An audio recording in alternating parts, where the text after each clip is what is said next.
Diyos maray na aldaw sa indo mga kabakyard. And welcome back to another video. June 24, 2020 nang simulan po natin itong ating maliit na channel na siyang tinatawag na natin ngayong Bicol Backyard Aquaria. So mayroon po mga ilang katanungan na pinapadala sa akin noon pa man, through personal message tungkol po sa channel na ito na tinipong ko sila mga kabakyard, no? So ngayon siguro bibigyan nating panahon para sagutin itong mga simpleng katanungan na ito.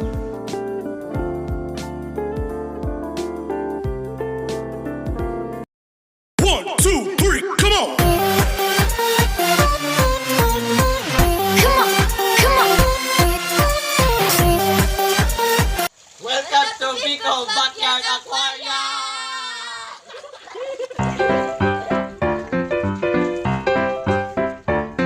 Nangani ni guys, tapos pa sana ining baguming fish pond, 2 feet by 3 feet. Bakit po Bicol Backyard Aquaria ang pangalan ng inyong channel? Bakit Bicol Backyard Aquaria? So yan po yung karamihang tanong sa akin, okay? So, Bicol Backyard Aquaria. Since nandito po tayo sa Bicol Region, okay? So, ang Bicol Region po ay binubuo ng 6 na probinsya. Camarines Norte, Camarines Sur, Albay, Sorsogon, Catanduanes, and Masbate. Yan po, no? So, tayo po ay mayroong layunin na sana in the future ay may pakita natin dito sa channel na ito. I-showcase natin yung mga masisipag nating fellow ornamental fish breeders, hobbyist, enthusiast dito po sa Bicol region. Okay? So, backyard breeder sapagkat yung kanilang small scale na pagbe-breed ng mga isdang ito ay nasa likuran lamang po, no, ng kanilang bahay. Okay? And aquaria, marami siya. Okay? So, group of more aquariums. Yan po. Yun yung reason kung bakit Bicol Backyard Aquaria. Well, i-showcase po talaga yung mga Bicolano fish enthusiasts.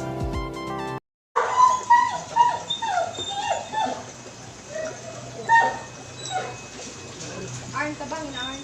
Ano mo na?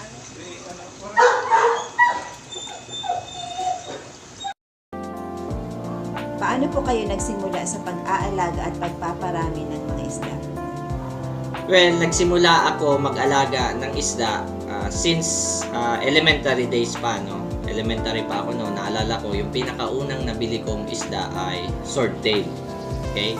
So, yung swordtail noon na nabili ko sa pet shop sa Tabaco City ay 50 pesos. Noon pa yon, way back mga siguro grade 3 pa lang ako. So, hanggang sa tumagal-tagal since high school, yun, patuloy pa rin akong nag-aalaga ng isda.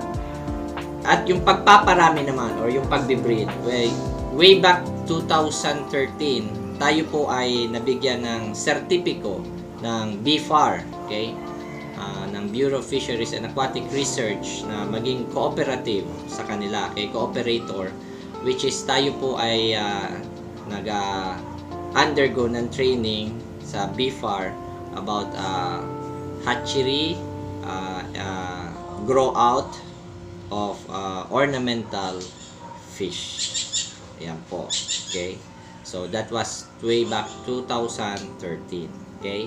So, up to now, kung ano lang din po yung aking mga sinishare sa inyo dito sa munting channel na ito, yun lang din po yung mga natutunan ko sa aking previous training na binigay ng BFAR or ng Bureau of Fisheries and Aquatic Resources.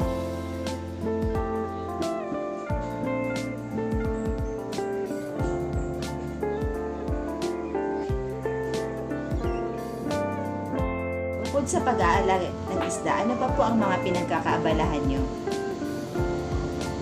Well, ang mga pinagkakaabalahan ko, marami. Okay?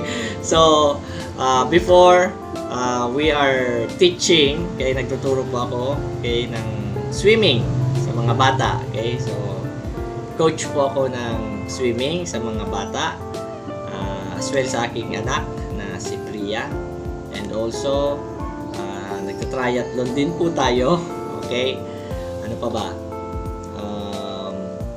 And also, nagtuturo din po tayo ng yoga meditation. So, yun nga po, no? So, by the way, meron din po pala akong isang channel na ang pangalan ay Reno Briguera. So, yun po yung aking channel sa pagtuturo ng yoga meditation. So, hindi naman po kasi dito, magtuturo ako dito because medyo malayo, no? So, ang pinag-uusapan natin dito ay tungkol sa hobby natin na ito, yung isda. So, gumawa rin po tayo ng isa pang channel na doon naman po ay kung mga interesado po kayo na matuto ng pag-practice ng yoga and meditation. So, ilalagay ko na lang yung link sa baba. So, yun po yung mga iba pang pinagkakaabalahan po natin.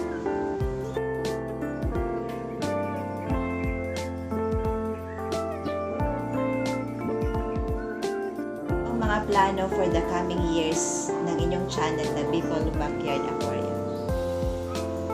So, the plans, okay? So, well, alam nyo mga ka-backyard, ano? So, syempre, kaya tayo naririto sa YouTube dahil we are looking forward for, syempre, monetization, okay? Ma-monetize yung channel na ito. Anumang bagay na ginagawa natin dito, for example, di ba, nagbebenta ako, I'm selling fish, di ba, nagbebenta ako, ay hindi yun para makabili ako ng bagong cellphone, di ba, or magandang mga personal kong gamit. Hindi. Naibabalik ko lang din po yun sa aking mga alagang isda, kagaya ng mga aquariums or kung ano mga equipments or mga fish pond.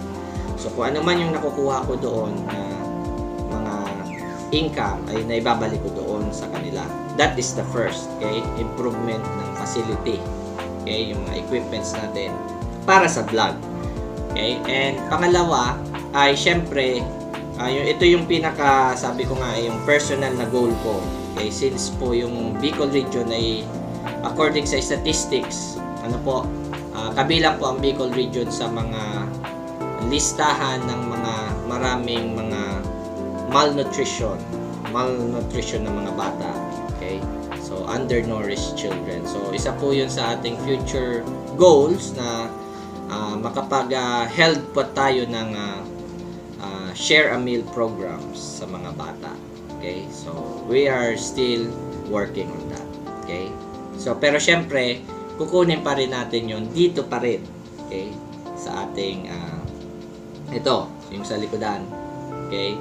So, yung a bit of income na nakukuha natin dito ay naipupunta natin doon sa ating feeding program.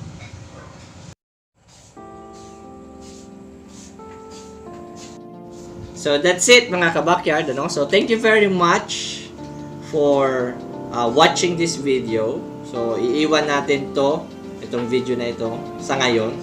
Okay? At babalikan natin in the future. So maraming pong salamat sa inyong mga ka-backyard kasi po kayo po ang nagsisilbing inspirasyon namin dito.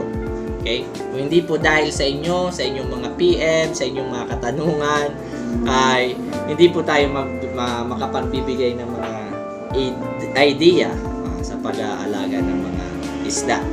Okay? So that's it. June 24, 2021. This is our first year anniversary. So the celebration, meron tayong giveaways na ipamibigay sa June 26. So stay tuned lang po kayo mga ka-backyard. So that's it. Hindi ko na papatagalin. Hanggang sa muli and looking forward for our future videos. My name is Reno and this is Bicol Backyard Aquaria saying Diyos ang magpalos. Salamat po.